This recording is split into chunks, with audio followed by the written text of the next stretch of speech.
Greetings, YouTube model people. How is it going? And welcome to another Sunday morning Model Cars and Coffee, the great series hosted by Paul over at Left Coast Model Car Builds, Left Coast Model Car Builds here on YouTube.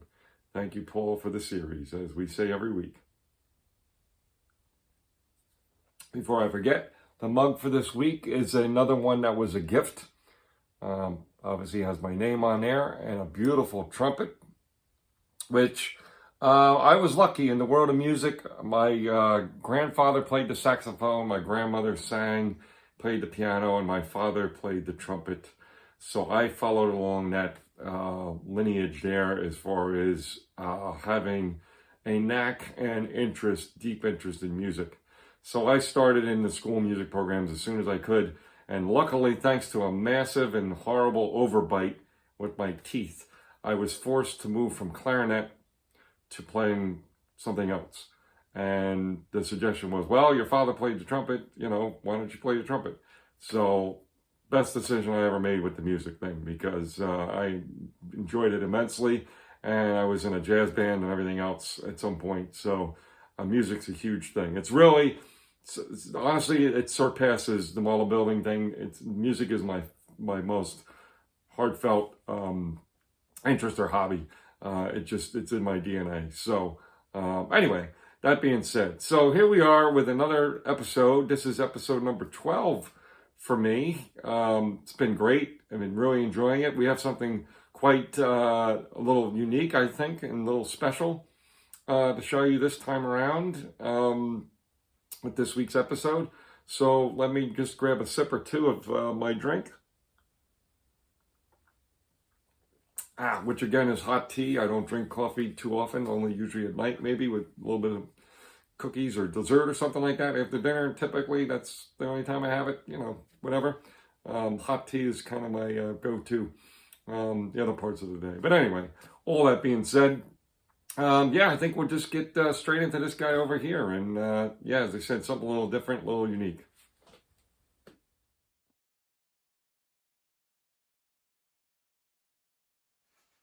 Okay, folks, so here we are. This is the model we are featuring this week. And boy, am I so happy and lucky in some ways that I was able to get this kit and that it came out, again, with my skill set as well as it did at that time. So, make a long story short, I attended the NNL East, and there was a vendor there at that time, back in the day, that had amazing old stuff. You might even recognize his first name was Craig. Ironically enough, I believe he lived in Pennsylvania, or lives, maybe still does, in Pennsylvania.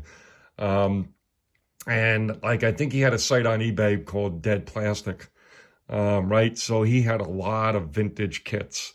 And he was, he was a little bit of a tough guy, but he wasn't completely, rigid. He would chat with you. He would wheel and deal a little bit with you, but he was charging pretty high prices, or pretty much what you would expect, top dollar for kits, for vintage kits. So I saw this kit at the NNL East and I was floored. I said, oh my God, because it came in, this kit is the one that came in one of the original box arts. I'm going to show a picture of that right here. So there you go. There's a picture. Sorry, it's such a quick picture, but this editing video stuff is not my forte. I could get great at it, I'm sure. I just not patient enough for it. But anyway, so the price he had for it, I believe, was $150, right? Which I was just like, oh, I don't know. That's a lot. So so the show was on Saturday. I stewed in my thoughts all day, the rest of the day, Saturday night, Sunday, and then Monday. First thing, I had his email address or whatever, and I reached out to him immediately. And I said, yeah, that MPC open road camper kit, I want it. So luckily, it didn't sell at the show. And that's why I said I was so fortunate to get a hold of this. So yeah, now onto the build itself. Some things I did to make it my own. It does come with the back porch, and I do have that.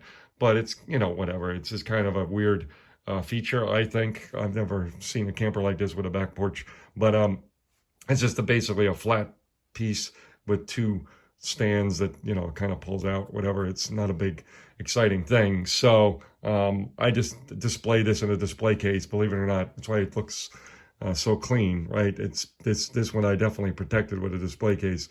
So I did it in this green and white, which I thought would be authentic to the year, you know, late 60s, early 70s kind of thing.